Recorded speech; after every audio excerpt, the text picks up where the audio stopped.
Dulugin, dulugin natin, sambahin, dumalangin.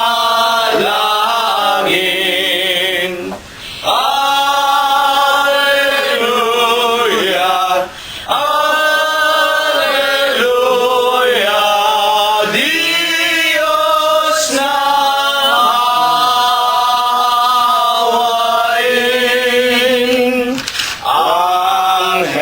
Angeles sa pagpaasan, nagpupuri-puri. Halina mga kapatid sa templo ng amang Diyos. Alleluia,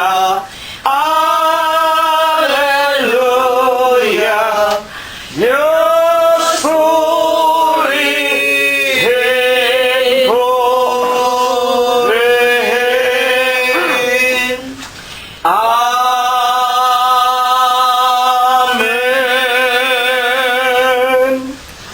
Purihin ninyo ang Panginoon. Purihin ninyo ang Panginoon mula sa mga langit. Purihin ninyo ang Diyos sa kanyang mga kaitaasan. Purihin ninyo siya, ninyong lahat niyang mga anghel.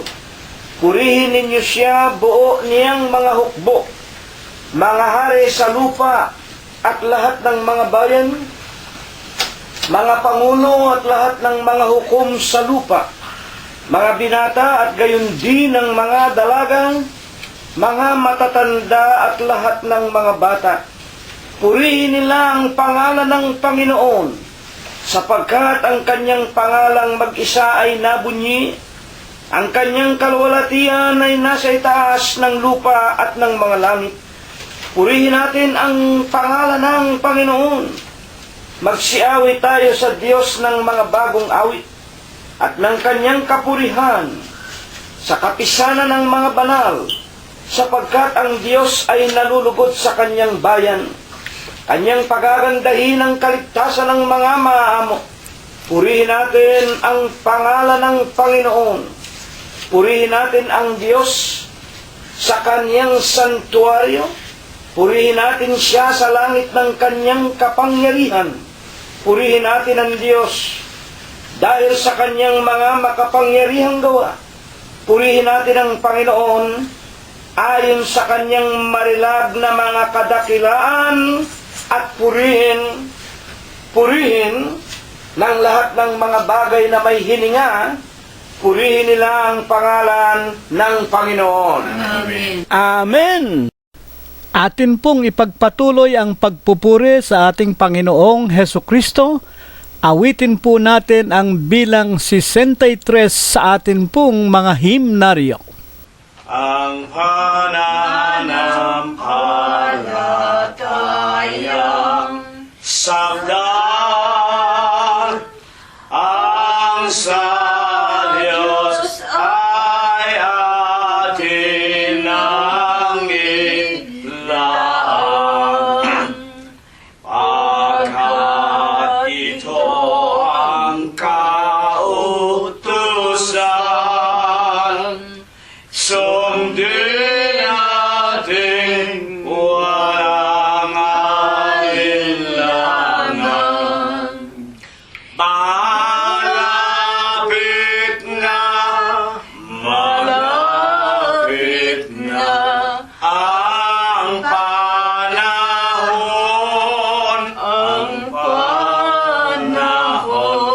darating ang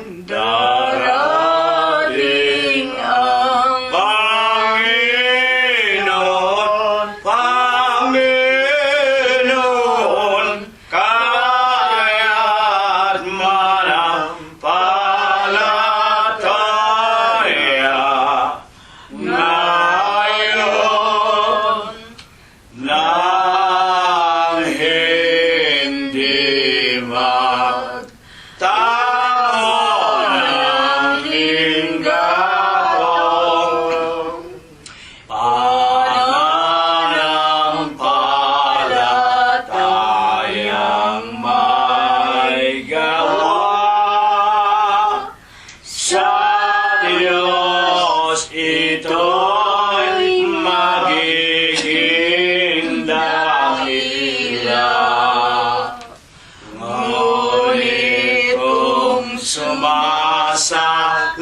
sanga ay di magtatamo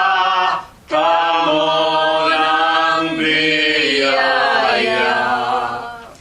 Malapit na ang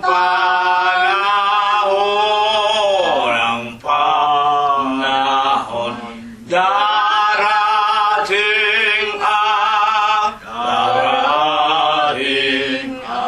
Panginoon,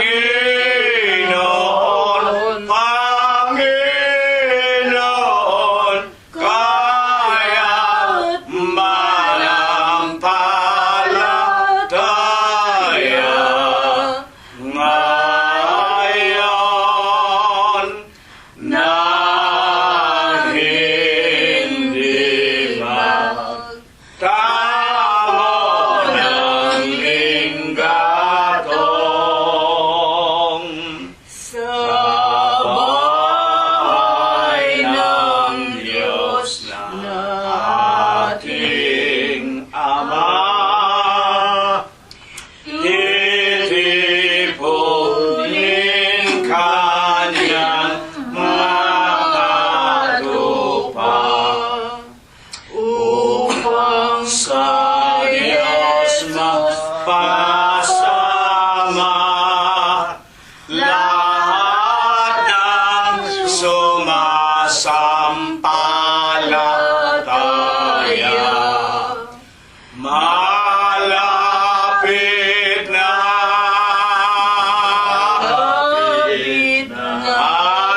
ang panahon,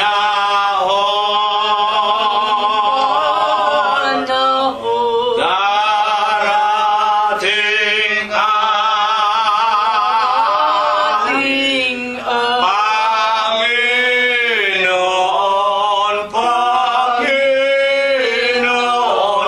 kaya't manampalataya ngayon na hindi magtamo ng linggatong. Sumapit po tayong muli sa panibagong Huwebes po ng gabing ito. Ngayon po ay ikasyam na ng Abril taong kasalukuyan 2015 at inaanyayahan po tayong lahat ng Panginoon na magsama-samang muli sa Espiritu at tayo po ay magsipaghanda na ng ating mga kaluluwa. Tawagin na rin natin ang ating mga kasangbahay at ihanda na rin po natin ang ating mga banal na kasulatan. Datapwat bago po tayo magpasimulang lubos sa ating pag-aaral na siyang pinaka-pagsamba natin sa Panginoon sa Huwebes ng gabing ito, atin po munang itiklop ang ating mga tuhod. Huwag nating ikakahiya ang kanyang pangalan kahit na po tayo nag-iisa, dadalawa o tatatlo lamang sa loob ng ating tahanan. Kautangan po natin at katungkulan na atin po laging ititiklop ang ating mga tuhod sa pangalan ng Panginoong Hesukristo at tayo po ay uusal muna ng ating mga pagpupuri, pagsambat, pagluwalhati sa kanyang pangalan at hihingi po tayo sa kanya ng kaawaan at kahabagan na patnubayan po niya tayo sa ating gagawing pananambahan. Dakilang Panginoon po naming Diyos, Ama na lubha kapong kagalang-galang, ikaw po ay Diyos na sadya kapong kapita-pitagan. Nag-iisa ka pong Diyos na buhay, ang may-ari at lumalang ng lahat ng mga bagay, ang Diyos na pinaka-makapangyarihan ka po sa lahat. Ama na sakbibi ka sa iyong pag-ibig, sagana ka po sa kagandahan ng iyong mga kalooban. Napakadakila mo po sa iyong mga pagbibiyaya datapwat ikaw po ay Diyos na napakabanayad sa iyong mga kagalitan. Panginoon, na ikaw po ang nag-iisa at buhay na Diyos ni Abraham, ni Isaac, ni Jacob, ng iyong mga banal na propeta sa bansa ng Israel. Ikaw rin po ang pinagtapatan at pinaglingkuran hanggang kani-kanilang kamatayan ng amin pong mga minamahal na mga magulang. Panginoong Hesus, sa banal at malinis na pangalan mo pong Kristo Hesus, matutunghan mo po muli kami sa silong ng amin mga dampang tahanan. Nangangayo Papa, nagpapakumbaba sa iyong banal na pangalan.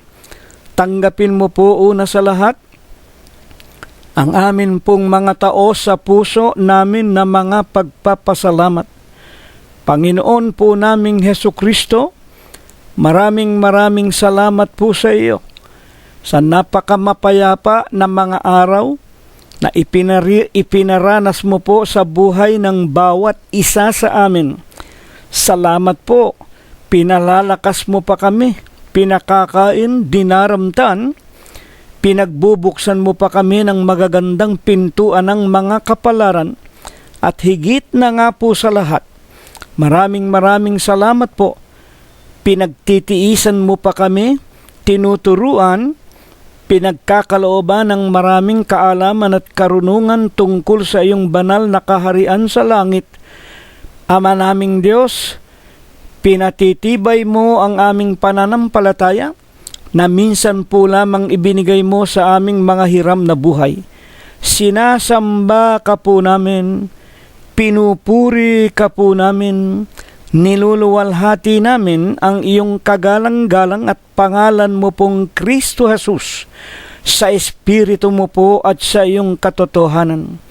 Ama, kung kami po ay nagkulang at nangagkakasala pa rin sa iyong banal na paningin, ituring mo na lamang po mga kabiglaanan, mga kamangmangan at kagipitan, sapagkat kami po'y mga hamak na mga alabok ng putik po lamang. Patawarin mo po kami, Ama, sa lahat ng aming nagawang kasalanan. Sa Huwebes po ng gabing ito, Ama, ipinagpapasalamat din namin sa iyo na maging ang aming mga asawa, mga anak, mga manugang, aming mga apo, aming mga kasangbahay at mga kamag-anakan sa laman. Higit na nga po, Panginoon, ang mga lalaki at mga babaeng sa araw-araw, idinaragdag mo po sa bilang ng iyong mga tagapakinig at ibinibilang mo pong aming mga kaibigan. Idinadalangin din namin, bagaman hindi namin nasasambit la ang kani-kanilang mga pangalan, Amang Banal, pagpalain mo po, patnubayan mo po, maging ang kani-kanilang mga tahanan, mga ari-arian at ang kani-kanilang sariling kabyak, mga anak, mga manugang, mga apot kamag-anakan, at idinadalangin din namin sa iyo ang lahat ng mga tunay mong mananamba sa Espiritu mo po sa iyong katotohanan. Una na nga po sa kanilang lahat na naroon pa sa aming inang bayan sa Pilipinas, at hindi po kakaunti ang nangangalat sa malalayong iba't ibang bansa at mga bayan na humahanap po ng kani-kanilang kakainin sa araw-araw. Mahabag ka po sa kanilang lahat. Patnubayan mo po silang lahat. Ilayo mo nawa sa biglang kamatayan, mabibigat na karamdaman, sa kamay po ng hostisya at sa lahat po ng masasamang mga taong nakapalibot sa bawat dako ng sanglibutan, at naway iingatan mo rin ang bawat loob at labas ng kani-kanilang mga tahanan, mga sasakyan at mga mumunting ari-arian, na lahat po sana'y patnubayan mo sa araw-araw, na kung papaano po kami dito sa iyong tahanan sa Los Angeles, California, pinagpapalat iniingatan mo po, gayon din ang idinadalangin namin, papatnubayan mo rin po silang lahat sa bawat sandaling nagdaraan sa ibabaw nitong magulo at mandarayang sanglibutan.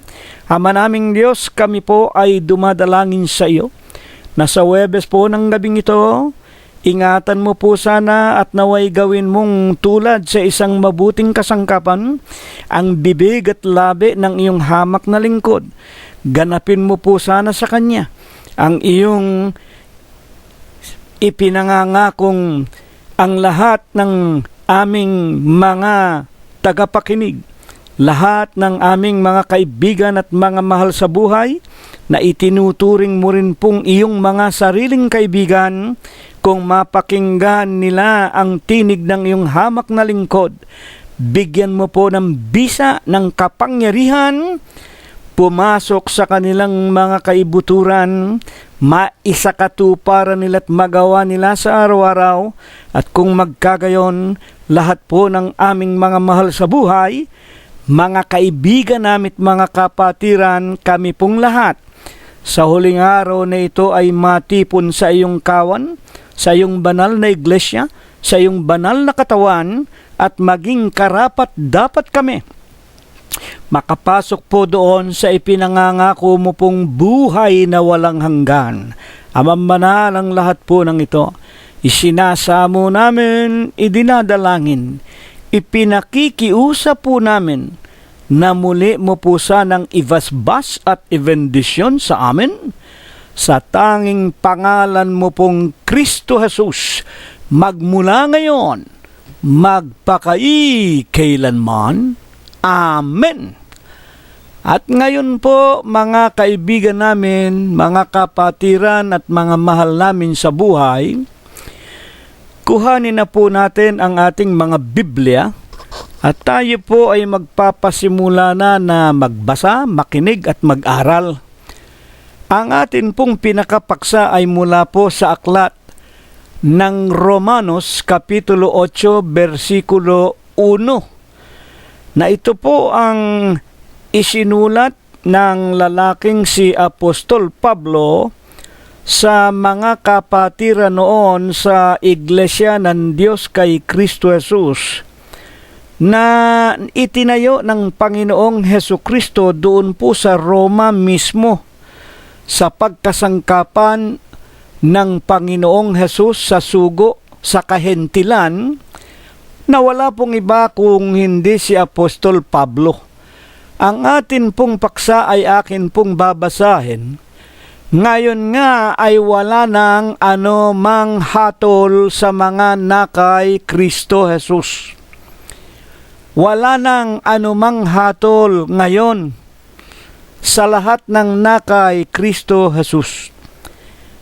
Kung bakit po ito ibig ng Diyos ipaliwanag sa atin, sapagkat napakarami po at hindi mabilang, sindami po ng buhangin sa dagat, ang nananampalataya na kahit daw anumang relihiyon, iglesia o doktrina ang kanilang kinaroroonan, basta tayo sumampalataya kay Kristo, ligtas na tayo o wala na tayong anumang hatol. Ang Diyos po mismo ang nagsasabi at nag-uutos sa atin sa Isaya sa 34:16, saliksikin ninyo ang mga kasulatan. Ito'y iniutos ng aking bibig at pinisan ng kanyang espiritu. Isa man ay hindi magkukulang at hindi mangangailangan ng kanyang kasama.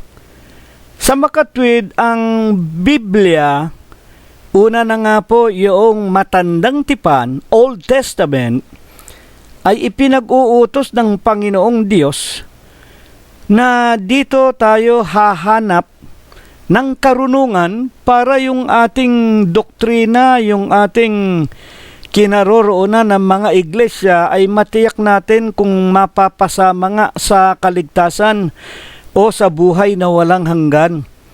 Mga kapatid, at maging nang magkatawan tao na ang Diyos, siya nga ang ating Panginoong Hesukristo, siya man ay nagtuturo at nagsasabi ng kahalagahan ng matandang tipan. Sa Kapitulo 5 at versikulo 39 ng San Juan, ganito po ang pagpapahayag ng Panginoon.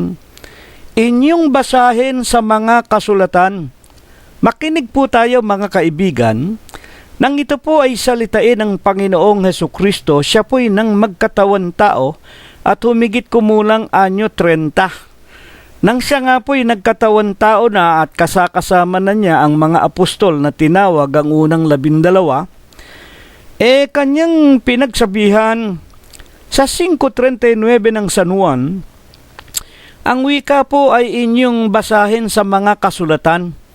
Ang mga kasulatan po ng magkatawan tao ang Panginoong Hesukristo, wala pong iba kung hindi yung matandang tipan. Wala pa po yung bagong tipan sa Biblia. Naisulat lamang po ito, humigit kumulang makalipas po ang 100 hanggang 200 taon bago pagkatapos na makapanik sa langit ang Panginoong Hesukristo. Kaya nga dito ang Panginoong Hesus man, nagsasabing basahin ninyo ang mga kasulatan o ang matandang tipan nung panahon na yon, sapagkat iniisip ninyo na dito ay mayroon kayong buhay na walang hanggan. Bakit po? Sapagkat ito, yung matandang tipan, ang magpapatotoo sa inyo tungkol sa akin. Napakaliwanag po mga kaibigan namin. At kung paano nga mapapatunayan natin kung ano ang patungkol sa Panginoong Hesukristo, buksan ninyo ang Isaya sa kanyang Kapitulo 9, versikulo 6. Sa atin ay pinanganak ang isang batang lalaki. Sa atin ay pinanganak ang isang batang lalaki at sa kanya'y iaatang, sa kanyang balikat iaatang ang pamamahala, ang kanyang pangalan tatawaging walang hanggang Ama, Pangulo ng Kapayapaan. At tinatawag nga na Emmanuel na kung liliwanagin, sumasa atin ang Diyos. Kaya doon po'y natutupad na ang Panginoong Hesukristo, siya yung tinatawag na ipanganganak ng isang birhen. Yun nga, ipinanganak ni Birhen Maria, yun nga ang Panginoong Hesukristo. Kaya nga sinabi ng Panginoong Hesus, sa 8:56 hanggang 58 ng aklat ng San Juan din, nagalak ang inyong ama na si Abraham, makita niya ang aking araw, siya'y nagalak, siya'y natuwa. Mga kapatid, nagalit ang mga Hudyo, pupukulin siya ng bato, at sinabi sa kanila ng ating Panginoong Hesukristo, katotohanang sinasabi ko sa inyo, sapagkat ang mga Hudyo, bakit mo sinasabing nakita ka ng aming ama na si Abraham? Napakabata mo pa. At ang pagitan ninyo mahigit 1,000 taon. Totoo naman po iyon. Sa Henesis, matutunghan mo ang kasaysayan ni Abraham at 1,000 taon, humigit kumulang, bago nakilala ang Kristo, may Abraham na. Ano nga ang sagot ng Panginoong Hesukristo? Ibalik ninyo sa 8:56 hanggang 58.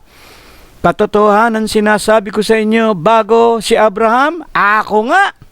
Kaya doon po walang pagdududa. Ang Panginoong Hesukristo, siya rin ang Panginoon na noon pa ay nakita na ni Abraham. At kung ang ating paksa 8:1, Romanos, ngayon nga wala nang ano pa mang hatol sa mga na kay Kristo Jesus. Mga tagapakinig, sino po baga? Pakinggan po natin, no? Sa talatang ito, ang siyang sa atin ay nagsasalita. Kanina po ay binanggit ko na sa inyo, ang lalaking nagsasalita rito ay ang lalaking si Apostol Pablo. Ngunit kailangan pong ibalik ang pagkakataong yon at babasahin ko po sa inyo ang patunay na ito nga ay si Apostol Pablo. Unang Korinto 1:1. At bakit siya nangangaral na tulad ng mga isinulat niya sa mga taga-Romanos? Unang Korinto 1:1, itanong natin kung sino po baga si Pablo at ano ang kanyang karapatan at nangangaral siya ng Ebanghelyo. Si Pablo, 1:1, si Pablo na tinawag na maging apostol ni Hesukristo sa pamamagitan ng kalooban ng Diyos. Sa makatwid si Pablo po, hindi po basta-basta humawak ng Biblia at basta na lang tumayo sa mga kalsada at pumasok sa bahay-bahay at nangaral ng Kristo o nangaral ng Ebanghelyo. meron pong itinawag sa kanya. Kaya ito po'y mahalaga na ating unawain na maliban tayo ay tawagin ng Diyos, hindi po tayo makakapangaral ng Ebanghelyo. At kung tatanungin naman ninyo, kapatid na si Rilo, bakit kayo nangangaral ng Ebanghelyo? Hindi po ako nangangaral ng Ebanghelyo, kung hindi, binabasa ko po lamang ang pangangaral niyong mga apostol na nakasulat po sa Biblia, sapagkat ito nga po ipinag-uutos ng Panginoong Jesucristo. Makikilala natin siya at magkakaroon tayo dito ng buhay na walang hanggan. Kaya nga ayon kay Apostol Pablo, tinawag siya, binigyan siya ng autoridad, ginawa siyang saksing nakakita, kaya tinatawag na apostol. At yaon ay kalooban ng Diyos. Ngayon, bakit po baga tinawag ng Diyos si Pablo, na nung araw ang pangalan niya ay Saulo na taga Tarsis? Alam natin ang kasaysayan niya sa Aklat ng Mga Gawa. Una siyang umuusig sa mga iglesia ng Diyos.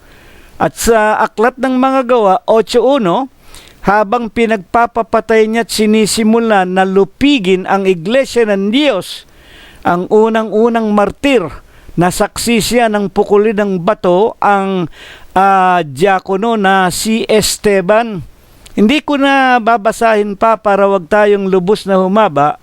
Ang ating paksa ang pinakasentro ng ating pag-aaral.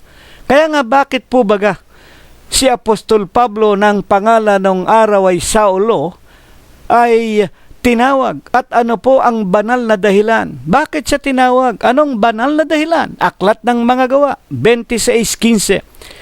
At sinabi ko, nang siya'y nasa daang Damasco, na nabulag siya, dala niya sa likuran niya ang mga iglesia ng Diyos para ipakulong at ipapatay. At sinabi ko, sino ka baga, Panginoon? At sinabi ng Panginoon, eto po ang pagkatawag sa kanya, ako'y si Jesus na iyong pinag-uusig. At sa 26:16, mga tagapakinig po namin at mga magulang, atin pong ipagpatuloy, dadapot magbangon ka at ikaw ay tumindig sa iyong mga paa, sapagkat dahil dito napakita ako sa iyo. Ayan po, binulag siya ng Panginoon. At pagkatapos ay sinabi ng Panginoon, magtindig ka. At ako'y napakita sa iyo.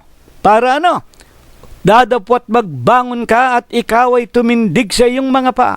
Sapagkat dahil dito'y napakita ako sa iyo. Alam natin, ibinalik muli ang kanyang mata nang siya po ay sumunod sa utos ng Panginoon at pumaroon sa siyudad ng Damasco, at mayroong isang matandang lalaki ng pangalan ay Ananias na inutusan ng Panginoon ibalik muli ang kanyang paningin at turuan ng lahat ng kanyang gagawin. Upang eto ang dahilan. Bakit siya tinawag ng Panginoong Jesucristo? Anong dahilan? Upang ihalal kita na ministro. Pag sinasabing ministro, sugo yan, no? Upang ihalal kitang ministro, isusugo kita. Saan? At saksi di naman ng mga bagay na nakita mo sa akin at ng mga bagay na pagpapakitaan ko pa sa iyo. Saan nga isusugo? Ang lalaking si Apostol Pablo, 26:17, na iniligtas kita sa bayan, sapagkat pinag-uusig siya ng mga Hudyo na kanyang nililipol, at sa mga hentil. At ang mga hentil nagagalit din sa kanya, sapagkat mga kapatid, siya nga ay nagtataguyod ng kanyang pananampalataya. 26:17, nang gawa, ililigtas kita sa bayan at sa mga hentil, na sa kanila ay isinusugo kita. Malinis po at maliwanag. Bakit tinawag ang ating Panginoong ng Panginoong Jesucristo? Ang lalaking ang pangalan nung araw ay si Saulo na taga Tarso, para po siya ay gawing ministro. Para po siya ay isugo. Saan? Hindi po sa loob ng Israel, Alam natin, ang nangaral sa loob ng Israel, walang iba kung hindi ang Panginoong Jesucristo kasama ang 12 orihinal na apostol. Sila po ang nangaral sa loob ng bansa ng Israel sapagkat nasusulat, mga iginagalang na mga magulang namin at mga kapatid, ang pagliligtas ay nagpapasimula sa loob ng ating tahanan. Kaya nga sinabi ng ating Panginoong Jesucristo, hindi ako naparito, hindi ako nagkatawan tao kung hindi upang hanapin ko ang nawawalang tupa sa loob ng bahay ni Israel. Kaya yung mga Israelita, wala pong nangaral doon ng ebanghelyo ng kaligtasan kundi ang Panginoon, kasama niya ang 12 apostol. At ng pagkakataon niyang natipo na kuha na at naibalik na sa kawan ng Diyos ang 12 angkan. Nakatulad po ng sinasabi sa Apokalipsis sa kanyang kapitulo 7 at versikulo 4, na nakita ko ang bilang ng natatakan sa bansa ng Israel, 144,000, 12,000 sa bawat isang angkan ni Israel, 12,000 at tigla 12,000 sa bawat angkan, 144 na natatakan ng pangalan ng Ama at ng Kordero. Apokalipsis kapitulo 14 versikulo 1, sa makatwid, naganap ang paghahanap sa bahay ni Israel. At nang dumating na nga po ang pagkakataon na maging ang mga Hudyo o ang mga Hentil na hindi kamag-anakan ng mga Hudyo, dumating sa kanila ang kahabagan, iniutos o isinugo ang lalaking si Apostol Pablo, na noon ang pangalan ay Saulo at ginawang Pablo, na kung liliwanagin si Pablo ang ilaw sa mga Hentil, ang magbibigay ng kaliwanagan sa mga tao na nasa labas ng tinatawag na bansa ng Israel. Ngayon, ang tanong po natin ay ito. Ano po baga ang napakasama na kalagayan ng mga Hentil noon pa man at hanggang sa ngayon? Ano bang masama na nagaganap sa atin na hindi natin nalalaman noong araw na hindi tayo mga Hentil? Ibig kong malaman natin, kung tayo hindi po mga Israelita, wala po tayong buhay na walang hanggan. Wala po tayong mga pag-asa sa Diyos, ni wala tayong Diyos. Totoo po baga iyan? Basahin natin ang Efeso kapitulo 2 versikulo 12, na kayo ng panahong yaon, mga hiwalay kay Kristo. Ang kinakausap po dito, yung mga tao na nabinyagan, mga napasama sa pangangaral ng Ebanghelyo sa pamamagitan ni Apostol Pablo sa Efeso. Ito po isang lugar sa kahintilan. Ang wika ni Apostol Pablo 2:12, noong unang panahon, mga hiwalay kayo kay Kristo, na mga di kabilang sa bansa ng Israel. Ano nga po baga ang kahabag-habag na kalagayan natin pag hindi pala tayo kabilang sa lahi ng mga Israel at mga taga-ibang lupa tungkol sa mga tipan ng pangako na walang pag-asa, walang Diyos sa sanglibutan? At sa 2:11, kaya nga alalahanin ninyo na kayo noong una mga Hentil sa laman. Tinatawag na di pagtutuli. Alam naman natin yung pagtutuli.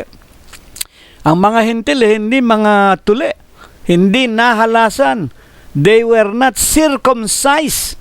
Alam natin, napakinggan natin na ang utos na tipan ng pagtutuli nagpasimula kay Nunong Abraham at sinunod ni Isaac, sinunod ni Jacob, sinunod ipinag-utos sa bansa ng 12 angkan hanggang sa huling panahong ito. Doon sa Israel, yung mga Hudyo kilala sa pagiging tuli. At ang mga taong labas ng bansa ng Israel, hindi nasakop ng tipan ng pagtutuli, hindi sila anak ni Abraham, hindi sila binhi ni Abraham, tinatawag po na hindi pagtutuli. Niyang tinatawag na pagtutuli sa laman, na ginawa sa pamamagitan ng kamay. Kaya nga po yung kamay ng tao, yung mga doktor, di ba? Pag nagsisircumcise, kamay ang ginagamit para tuliin yung balat ng ating tinatawag na pag-aari kung tayo'y lalaki. Sa makatwid, nung araw po, tayo hindi tuli. Wala tayong pag-asa. Wala tayong Diyos.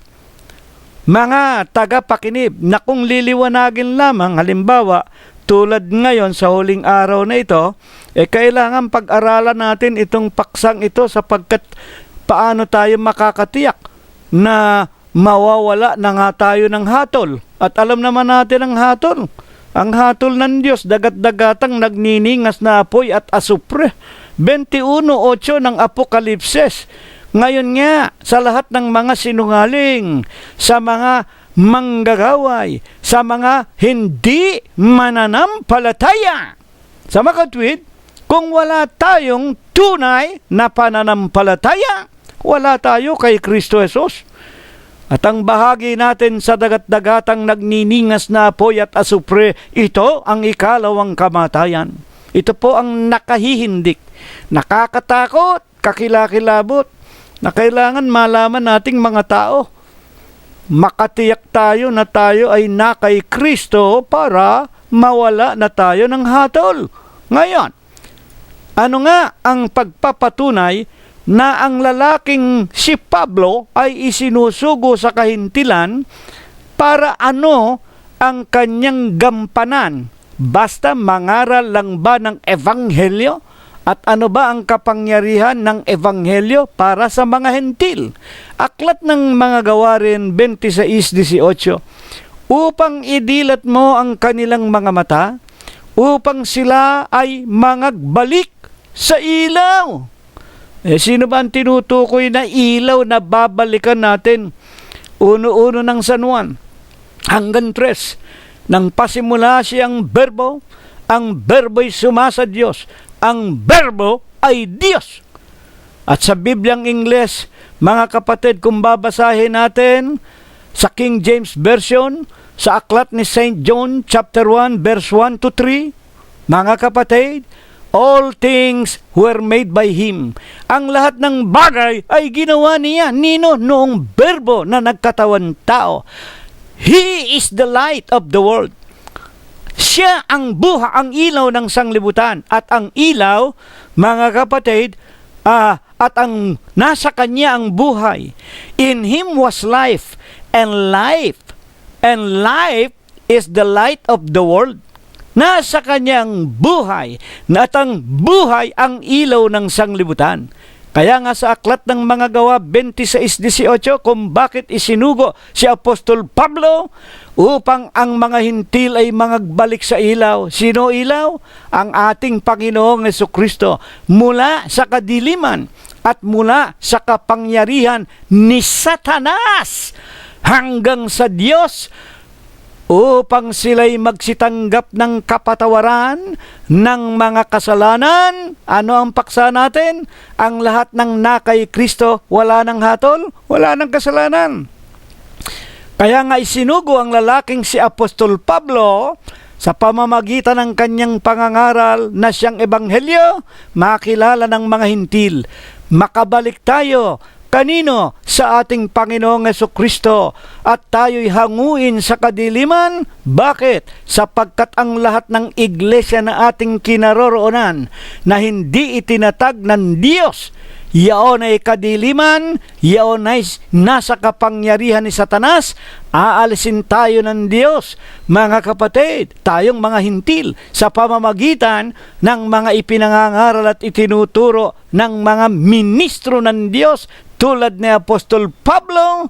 Magsisitanggap tayo ng kapatawaran sa ating mga kasalanan, magsisitanggap tayo ng mga mana tulad sa mga kasamahan ng mga pinapagiging banal sa pamamagitan ng pananampalataya. Kanino? Sa ating Panginoong Jesucristo. Aklat ng mga Gawa 26:18. O kaya nga, ano po baga ang ipinagsisigawan ng mga apostol na tulad ni Apostol Pablo?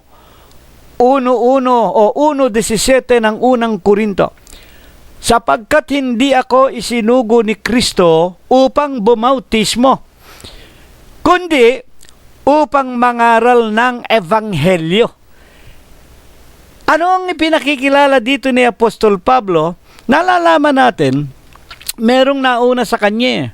Ang una nga po, maging sa ating Panginoong Jesucristo, ang lalaki na si Juan Bautista. Yun ang isinugo para magbautismo at para ihanda ang pagdating ng Panginoong Jesucristo. Dadapwat, dito itinuturo ni Apostol Pablo ang pinakasentro ng kanyang pagsusugo sa kanya ay upang mangaral ng Ebanghelyo. Mga tagapakinig, ang ibig ipakilala ni Apostol Pablo, tapos na ang paghahanda. Natawag na, nagkatawan tao ng Panginoong Jesucristo, natawag na ang mga unang mga naliligaw na tupa sa bahay ni Israel, at sa kanyang pagkakataon, siya na ang sinusugo sa kahintilan. Ang pinakabuod ng kanyang katungkulan ay mangaral ng Ebanghelyo. Ngunit hindi niya sinasabi na hindi na siya nagbabautismo. Nagbabautismo po siya. Kaya nga may mga kapatid sa iba't ibang dako noong araw, ito ang mga nailubog ang kanilang lupang katawan sa ilalim ng tubig nang mapakinggan ang mga pangangaral ni Apostol Pablo, magsisampalataya at binautismuhan sila sa pangalan ng Ama, Diyos, pangalan ng Anak, Kristo Jesus, pangalan ng Espiritu Santo, na mga salita ng ating Panginoon o ng Ebanghelyo. Hindi sa karunungan ng mga salita, ang wika ni Apostol Pablo 1:17, baka mawala ng kabuluhan ang krus ni Kristo. Mga kapatid at mga magulang, ngayon, itatanong natin, ano po baga ang kabuluhan ng krus ni Kristo? Dito, ibig na ipaliwanag ni Apostol Pablo, kailangan ituro yung Ebanghelyo para magkaroon ng kabuluhan ang krus ni Kristo. Ay ano ba ang tinatawag na krus? Nung mga kapanahon ng yon, ang krus, ito ang pinakasilya elektrika. Ito po ang patayan sa lahat ng mga taong mga makasalanan. Tulad ng Imperyo ng Roma, ito nga ang ginawa nila sa Panginoong Jesucristo, pinako nila sa krus sapagkat yun ang bibitayan. Pero dito, ano ang itinuturo ni Apostol Pablo? Ipinangangaral ko ang Ebanghelyo. Baka ika ang mawala ng kabuluhan ang krus ni Kristo. Ano ba ang ibig sabihin nito? Pabayaan po natin si Apostol Pablo rin ang magpaliwanag. Kapitulo 2, sa kanyang Kapitulo 5, versikulo 14 ng 2 Korinto, sapagkat ang pag-ibig ni Kristo ay pumipilit sa amin, sapagkat ipinasisiya namin ang ganito, na kung ang isa, ang Panginoong Hesus, ay namatay dahil sa lahat, kung gayon, lahat ay nangamatay. At sa 5:15, at siya'y namatay dahil sa lahat, upang ang nangabubuhay ay wag nang mabuhay pa sa kanilang sarili, kundi doon sa namatay dahil sa kanila at muling nabuhay. Ano po ang ibig ipakilala rito? Na kahalagahan ng krus ni Kristo, ipinakikilala po ni Apostol Pablo yung pagkamatay ng Panginoon sa lupang sa katawan na kanyang ginamit. Iyon ang kapangyarihan ng Diyos at kung paanong ating sinampalatayanan siya na siya ay mabubuhay na maguli. Naganap nga pagkatapos ng 3 araw, nabuhay pang maguli, nakisama pa sa mga apostol, pagkatapos ay bumalik na sa kanyang kaharian sa langit, pagkatapos na makisalamuha pa ng 40 araw. Yon ang kahalagahan na dapat tanggapin at sampalatayanan ng mga sumampalataya sa loob ng Iglesia ng Diyos kay Kristo Jesus. Bigyan nating kabuluhan na kung dahil sa isa namatay ang lahat, at kung magkagayon, tayo naman ay mga matay dahil sa kanila at muling nabuhay. Mga kapatid, tayo po na nananampalataya Sumampalataya tayo man kung paanong ibinigay ng Panginoon ang kanyang buhay para sa lahat. Tayo sa loob ng iglesia na tinawag. Mga kapatid, kung kailangan, ibibigay din naman natin ang ating buhay para sa lahat. Hindi po para magsuot tayo ng krus. Hindi po ipinag-uutos yan. Bawal na bawal nga yan eh. Yang magsusuot ka ng krus. Ang ginagawa ng mga tao ngayon, lalo na yung mga iglesyang kinagisnan, may mga krus na ginto, krus na pilak, malalaking krus, pati mga simbahan ng mga protestante, mga katoliko, wala pong bertud yan. Wala po, hindi po makapagliligtas niyan. Pag-aralan ninyo ang ibig sabihin ng krus, unique. Ibig sabihin, doon pinatay ang Panginoon. At ang pagkamatay niya para iyong dugo at katawan niya ipanglinis sa ating mga kasalanan at tayo naman na tumanggap sa Kanya, nagpabautismo sa Iglesia ng Diyos kay Kristo Jesus, Ama, Anak at Espiritu Santo sa pamamagitan ng Ebanghelyo. Kailangan, gayon din ang gawin natin. Ibigay natin ang ating mga lakas, buhay, lahat ng ating makakayanan, maglilingkod tayo sa Panginoong Jesucristo. Mga kapatid, sa paanong paraan, ganito rin sa pangangaral ng Ebanghelyo upang ang sino mang sumampalataya na katulad natin at mabautismuhan sa pangalan ng Ama, Anak at Espiritu Santo ay magkaroon din naman ng buhay na walang hanggan, mga kapatid at mga magulang. Kaya nga, ang wika ni Apostol Pablo sa kanyang unang Korinto 15:1, ano ang ayon kay Apostol Pablo, tiyak na maaasahan nating mga hintil na makikinig at susunod sa itinuturo ng Ebanghelyo na dala-dala sa atin ng Panginoong Hesukristo sa araw at oras na ito po ay ipinasulat niya kay Apostol Pablo. Unang Korinto 15:1. Ibig kong sabihin sa inyo mga kaibigan na hindi po ako ang nangangaral o hindi si kapatid na Prospero kung araw ng linggo. Ang nangangaral po ang Panginoong Hesus sa pamamagitan nga po ng mga kasulatan na ito ang bagong tipan sa pamamagitan nga ng dugo ng Panginoong Hesukristo na ipinasulat niya sa mga apostol nang siya'y magkatawan tao. Unang Korinto 15:1. Anong matitiyak natin? Ngayoy ipinatatalastas ko sa inyo. Unang Korinto kapitulo 15 versikulo 1. Ngayoy ipinatatalastas ko sa inyo mga kapatid na, ibig sabihin, mga kapatiran na, mga iglesia na ng Diyos kay Kristo Jesus na nasa Korinto ng panahong ito'y isulat. Ipinatatalastas ko sa inyo mga kapatid, ang Ebanghelyo na sa inyo aking ipinangaral. Itong Ebanghelyong ito, na inyo namang tinanggap, na siya naman inyong pinananatilihan. Anong maaasahan natin? Sa pamamagitan naman nito, 15:1, sa pamamagitan naman nito, ligtas kayo kung matiyaga ninyong iingatan ang salitang ipinangaral ko sa inyo, maliban na kung kayo'y nagsisisampalataya ng walang kabuluhan. Amen. Sa makatwid, matitiyak natin kung mananatili tayo, kung sinusunod natin ang Ebanghelyo na sa atin ay ipinangangaral, maliban na nga kung tayo nagsisampalataya ng walang kabuluhan. Kaya nga bilang mga huling katanungan, ayon po sa ating pinakapaksa, ang paksa natin, Romanos 8:1, ngayon nga wala nang ano pamang hatol sa mga na kay Kristo Jesus. Sa Bibliang Ingles na pinanggalingan, now there is no more condemnation to those that are in Christ Jesus. Amen. Wala nang anumang hatol sa mga na kay Kristo Jesus. Wala nang hatol. Bakit?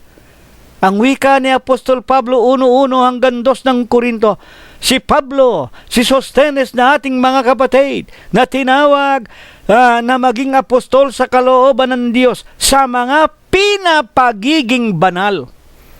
Pag kayo po'y nasa iglesia na ng Diyos, bakit iglesia ng Diyos? Kay Kristo Jesus. Mga kapatid, wala na tayong ano pa mang hatol. Bakit? Binabanal tayo eh. Nililinis tayo. Saan? Sa kanyang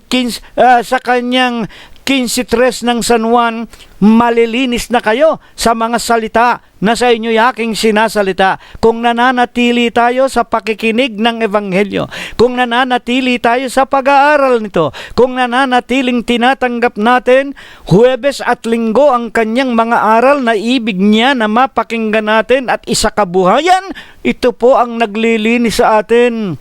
At hindi po ang mga utos aral ng mga tao, Tito 1:14, sinsay sa katotohanan. At lalong hindi ang mga aral ng maraming iglesia, tulad ng ipagbabawa ng pag-aasawa, tulad ng tinatawag na umalis o lumayo sa pagkain ng karne, tulad sa bilang-bilang ng butil ng rosaryo, sa pagluhod ng tuhod kay Maria, kay Papa sa Roma, kung sino-sinong mga santo, mga santa na mga labag sa utos ng Diyos.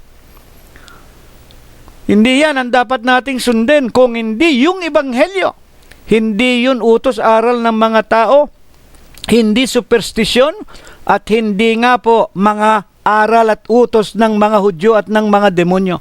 Kaya nga, mga kapatid, ayon nga po sa ating pinakapaksa 8:1 ng Roma, wala nang ano pa mang hatol ang mga nakay Kristo Jesus. Sino-sino po baga ang makatitiyak na sila'y nangakay Kristo Jesus? Sapagkat marami pong nagsasabi, kapatid na Cirilo, kami po iglesia rin ng Diyos kay Kristo Jesus. Kami po ay Church of God, na iglesia ni Kristo.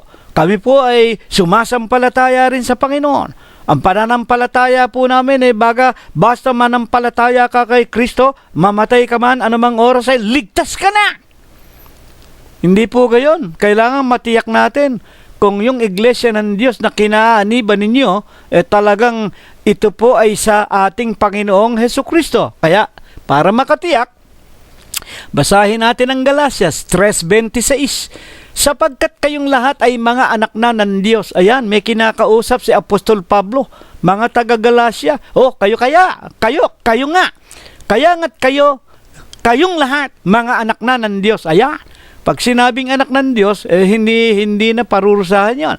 Paano sila naging anak ng Diyos? Sa pamamagitan ng pananampalataya kay Kristo Jesus. Ayan, mga tagapakinig. Ituloy pa natin, 3:27. Sapagkat ang lahat na sa inyo ay binautismuhan kay Kristo, ay ibinibihis na si Kristo. Ngayon, sino ngayon ang tiyak na kay Kristo? Yung nabinyagan, ano ba ang binyag? Immersion underwater. Maraming nagsasabing relihiyon kami po ay mga anak din ni Kristo. Paano ba kayo nabinyagan? Nung ipinanganak po kami, bata pang maliliit, winiwisikan kami ng pare at nilalagyan kami ng pangalan. Hindi po bautismo yon. Ang tunay na bautismo, paglulubog ng buong katawan sa ilalim ng tubig. Hindi po pwedeng binyagan ng bata. Una po, 18:20 ng Ezekiel, ang kasalanan ng magulang hindi mamanahin ng mga anak. Kaya kayong mga Katoliko at maraming Protestante na nagbibinyag ng bata, nagkakasala kayo ng isang mabigat na kasalanan. Ang bata, walang kasalanan. Mga tagapakinig, at hindi mo ilulubog ang buong katawan ng bata sa dagat o sa swimming pool na maraming tubig. Baka mamatay ang bata. Mga kapatid, ang binibinyagan, pinangangaralan, nakakaintindi na. Meron ng wika nga, kapasidad ang kanilang utak na tanggapin ang mali at tanggapin, alisin tanggapin ang mabuti at alisin ang mali na itinuturo sa kanila. Ano ba yung bata? Wala namang nalalaman ng bata kundi umuha at humingi ng pagkain o ng kaniyang dede, mga kapatid at mga magulang. Kaya dito lang nagkakamali kayo. Ang mga nabautismohan inilubog sa tubig, immersion underwater.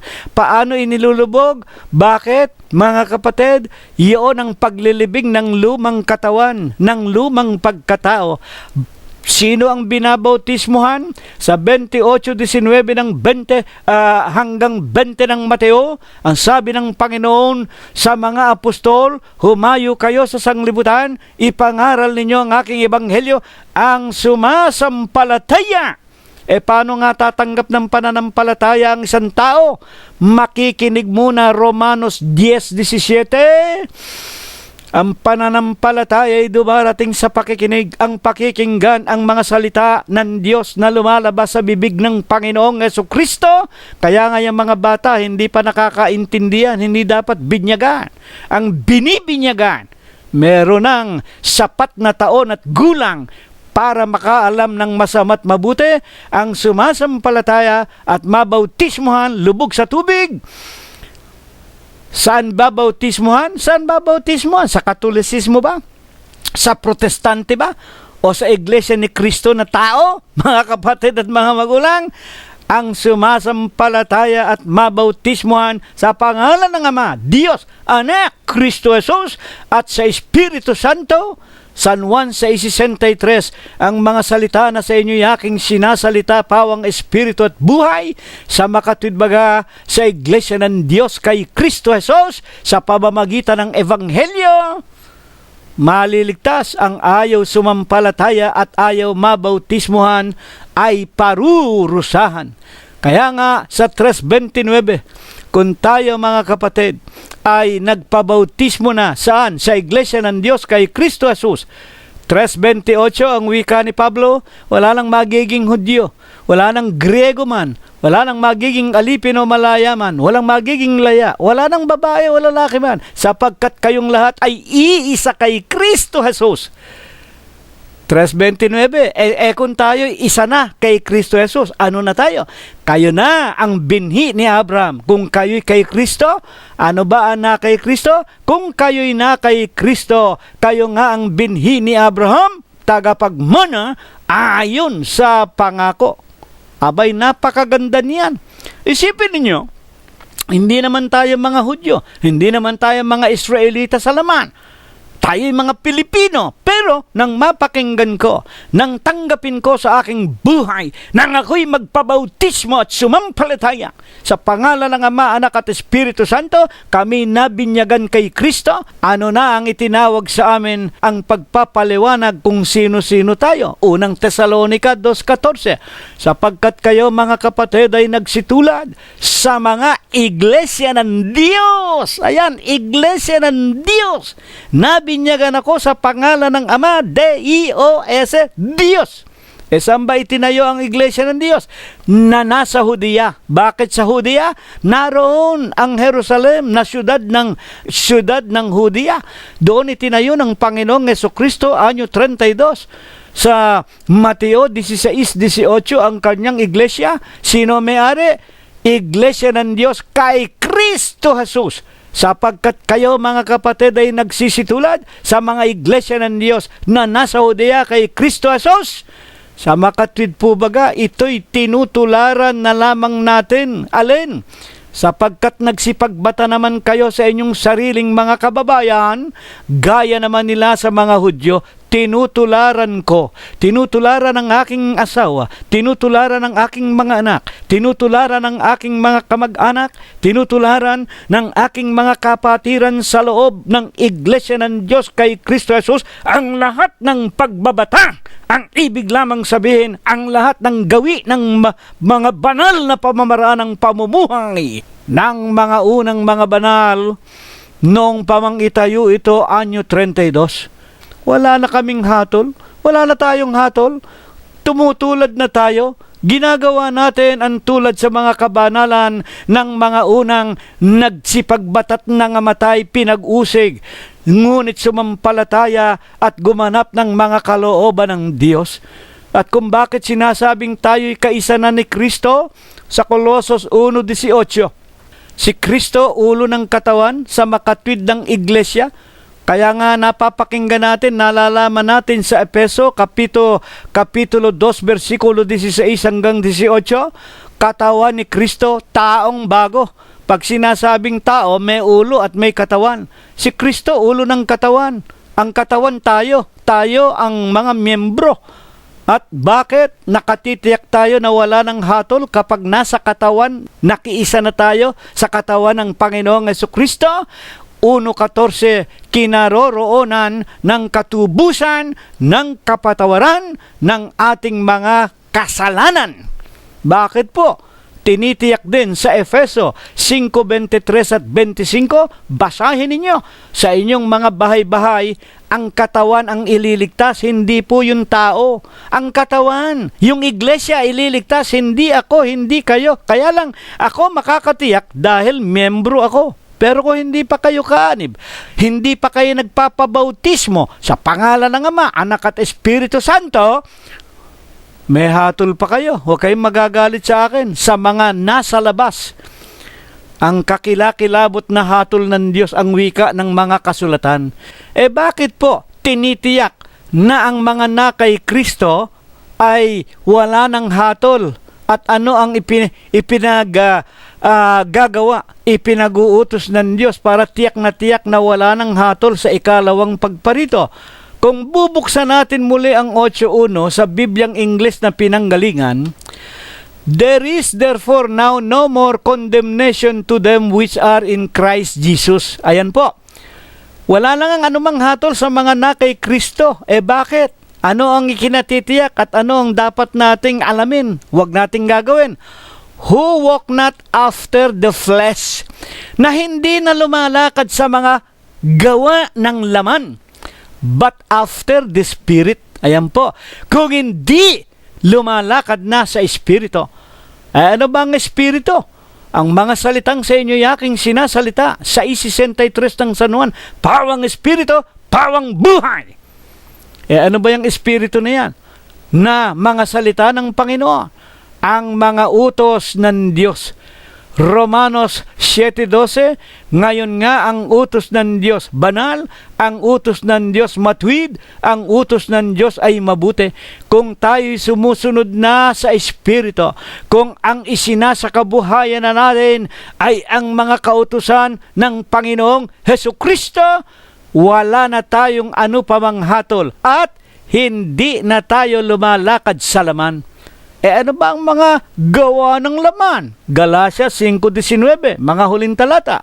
Hayag ang mga gawa ng laman, sa makatwid ay ang mga ito, pakikiapid. Hindi na tayo nakikiapid sa ibang babae, sa hindi natin wika nga asawa, wag tayong mangangalo niya at makikiapid.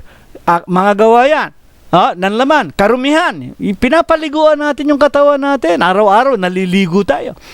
Sa talagang original na salita nito, kalibugan. Masama po yung kalibugan, mga kapatid. Nakalagay sa Biblia. Masama ang magbawas, masama ang magdagdag. Noong una, ginagamit lang namin dyan sa salita na yan, kahalayan. Pero, basahin natin. Kalibugan, gawa ng laman yan. 5:20 ng Galatia, pagsamba sa Diyos yan, yung Birhen Maria, yung mga santo ninyo, pangkukulam, coursing, alam ba niyo yung kulam? Coursing yon. Mamatay ka na sana, tamaan ka sana ng kidlat, masama yan. Pangkukulam, mga pagtataniman, paninibugho, pagtatalo-talo, mga pagkakampi-kampi, pagkakaalitan, paninibugho, mga pagkakabaha-bahagi, mga maling pananampalataya, mga hidwang pananampalataya, mga kapanaghilian, pagkainggit, mga paglalasing. Yan. Maraming mga lalaki hindi makatulog kung hindi umiinom. Paglalasing, mga kahalayan, at ang mga katulad nito. Ang katulad ng lahat ng mga gawa ng laman na nabanggit natin. Tungkol sa mga bagay na ito, aking ipinagpapaunang ipaalala sa inyo tulad sa aking pagpapaalaala ng una, ang nagsisigawa ng mga bagay na ito, hindi magsisipagmana ng kaharian ng Diyos. Amen. Sa makatwid, yan po ang ipinakikilalang ikatitiyak natin. Ang talagang iglesia ng Diyos kay Kristo Jesus, ay hindi mo na makikitang may asawa na, nambababae pa. Ang mga tunay na anak ng Diyos, hindi lasenggo. Nakamukha ng nakikita natin, mga membro ng kung ano-anong relihiyon. Mga lasenggo, kahit na sa mga kalye, naglalango. Pagkatapos, paglasing na ng gugulo ng kapitbahay. Pinanggagalingan ng lahat ng kaguluhan, yung paglalaseng. Masama po yan.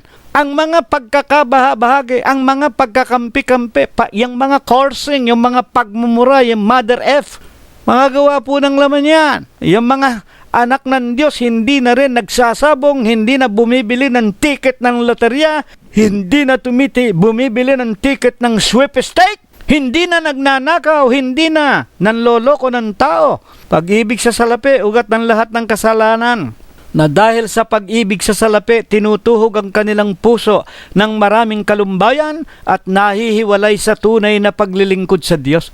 Bilang huling-huling talata, ano ang ibig ng Diyos na pakaingatan natin? Basahin natin ang Efeso 2:13 hanggang 2:15. Ngayon kay Kristo Jesus, kayo na noong panahon ay nalalayo, inilapit sa dugo ni Kristo, sapagkat siya ang ating kapayapaan. Meron na tayong kapayapaan, mga kapatid, sa katawan ni Kristo. Bakit? Kanyang pinag-isa ang dalawa. Alin yung dalawa na magkahiwalay? Ako, nang ako'y makasalanan pa. Tayong mga tao, nang wala pa tayo sa iglesia, hiwalay tayo sa Diyos. Kanyang pinag-isa ang dalawa, naging isa na. Paano naging isa? Iginiba ang pader na nasa gitna na nagpapahiwalay. Binayaran na niya ng kanyang sariling dugo at sariling katawang ibinigay sa Kalbaryo. Sa kamatayan niya sa krus, yun ang naglinis ng akin o ating mga kasalanan. Kaya nga nang mamatay ang Panginoon sa krus, 2:15, inalis na ang pagkakaalit sa pamamagitan ng kanyang laman. Kahit kautusan na may mga batas at mga palatuntunan, pati ang mga kautusan sa dalawang tapyas na bato, wala na yan, wala na tayo sa ilalim ng kautusan, upang sa dalawa ay lalangin sa kanyang sarili ang isang taong bago. Sino yan? Si Kristo ang ulo ng katawan, Kolosos 1:18, ito ang taong bago. Sa ganito'y ginagawa ang kapayapaan. Amen. Sa araling ito na ating napakinggan, pinakananasa, pinakahahangad ng Diyos na ingatan natin ang ating pagiging bagong tao. Iglesia ako ng Diyos kay Kristo Jesus. Ako'y nagpabautismo sa pangalan ng Ama, ng Anak, at ng Espiritu Santo. Ako ay lalakad na sa Espiritu, hindi na ako lalakad sa laban, sapagkat ang katawan ng Panginoon Diyos ay banal, at ako ay kanyang binanal sa pamamagitan ng kanyang dugo, na kanyang itinigi sa bundok ng Kalbaryo.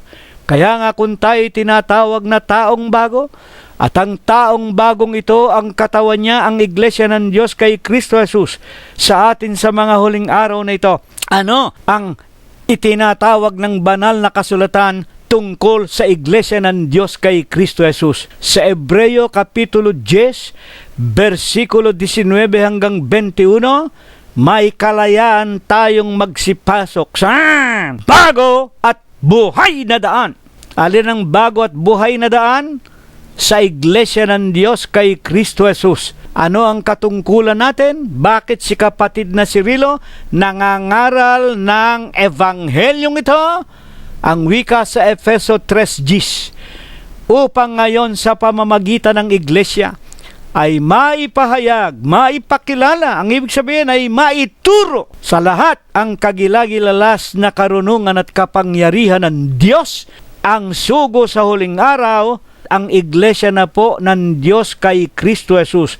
Ito po ang ibong mandaragit, Isaias 45:11, na tinawag ng Diyos mula sa silanganan, tinawag sa tinatawag na Jerusalem ng Hudya sa gitnang silangan.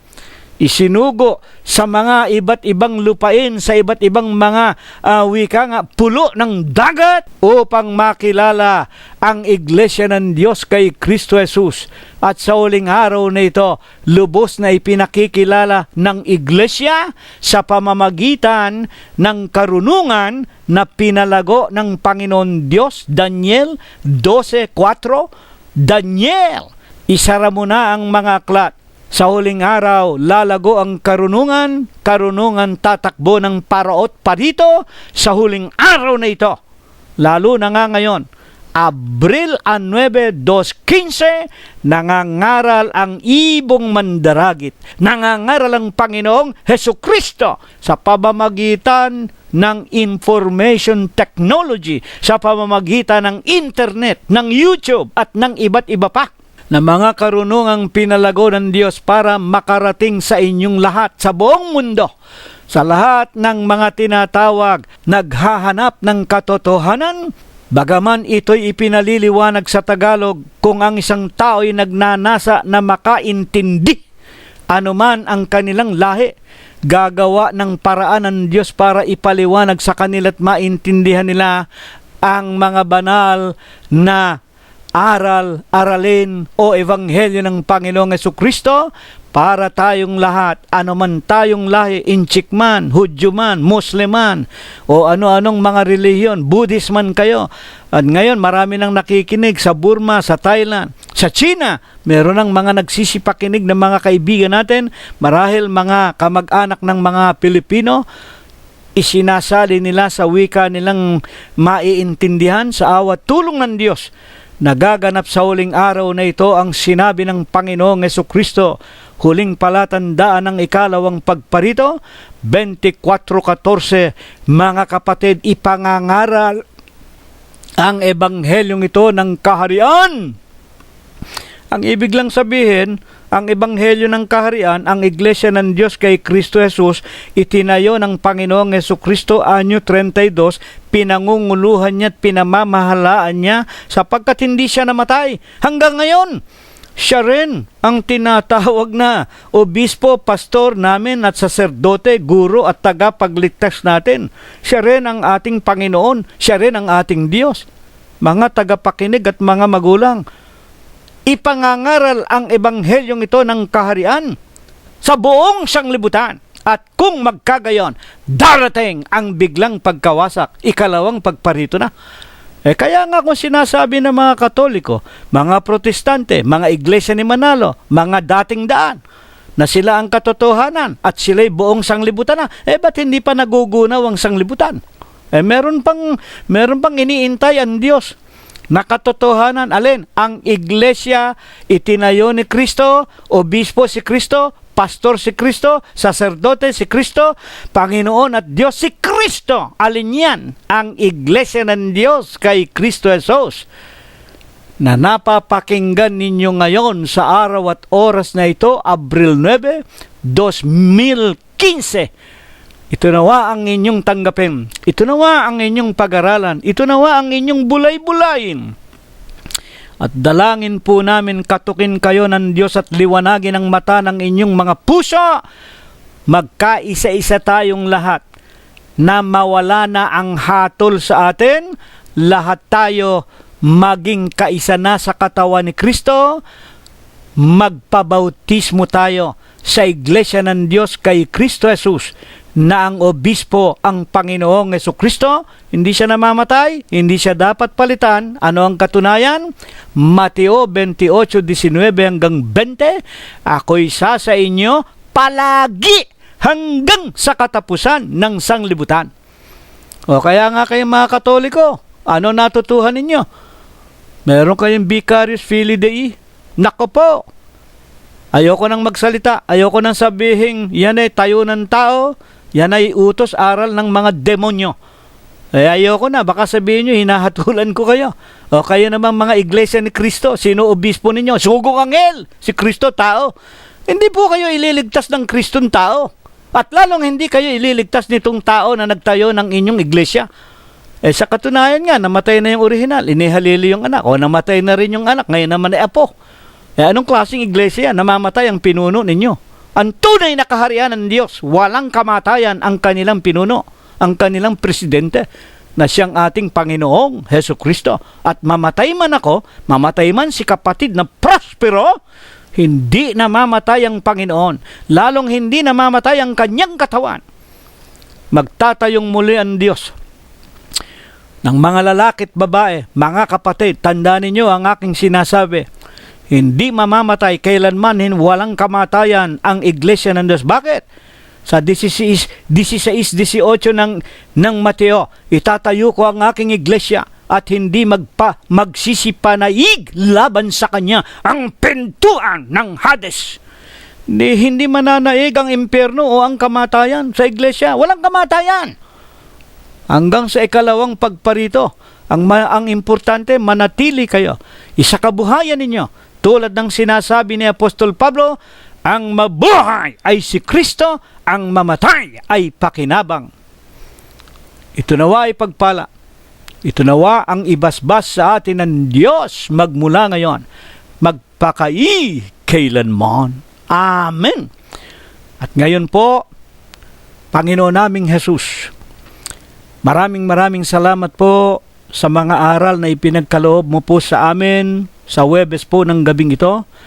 Dalangin po namin, wag lamang naming mapakinggan, ito po ay aming maisakabuhayan at maibahagi namin tulad ng sinasabi mo sa Hebreo 13:16, to do good and to communicate, ang paggawa ng mabuti at ang pamamahayag. Huwag naming kalilimutan, sa ganitong mga handog, ikaw ay totoong nalulugod.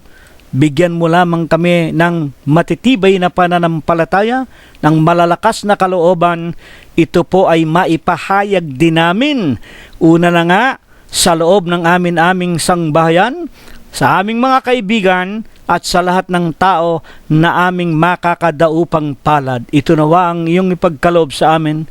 At bago po kami maghiwa-hiwalay, ibasbas mo po sa aming lahat, sa pagkasangkapan ng iyong hamak na lingkod, ang iyong banal na pagpapala at mga pagliligtas sa aming lahat, maging sa lahat ng aming mga minamahal sa buhay. At ngayon, tanggapin po nating lahat ang walang hanggang pag-ibig, walang hanggang pagbibiyaya, ang pakikipisan, ang kaaliwan, ang pamamatnubay at ang kagalingan, ang hindi maulatang banal na biyaya, basbas at bendisyon, pagliligtas at pagpapagaling ng kanyang banal na espiritu, tunawa ang kanyang ipagkaloob sa ating lahat magmula ngayon, magpakai kailanman. Amen.